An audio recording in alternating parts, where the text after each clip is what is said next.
જય હિન્દ દોસ્તો, હું અત્યારે વીરભૂમિ હળવદમાં છું. દોસ્તો, હળવદની ભૂમિ એટલે પાળિયાઓની ભૂમિ.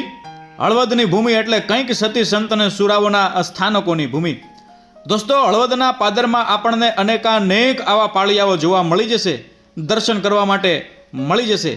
ત્યારે હું અત્યારે આ જગ્યાએ જે દ્રશ્ય જોઈ રહ્યો છું એ આપને પણ બતાવું. દોસ્તો, આ જગ્યાએ આપ જોઈ શકો છો, એક જ પાળિયો છે અને એ પાળિયામાં ચિત્ર પણ એમ કહેવાય કે કંડારવામાં આવ્યું છે, પરંતુ જે હાથની આકૃતિ જે છે, જે પંજાની આકૃતિ જે છે, બરાબર આપણે સતી માતાના પંજા જોતા હોઈએ છીએ, એવી રીતના વિશેષપણે આ પાળિયો એટલા માટે છે કે ભાઈ એક જ પાળિયામાં 4 હાથની આકૃતિ છે, આપ જોઈ શકો છો. સિંદૂર સાફા પણ સારામાં સારી રીતે થયેલા છે, હાર પહેરાવેલો છે અને ચુંદડી પણ ઓઢાડેલી છે. દોસ્તો, આપ જોઈ શકો છો.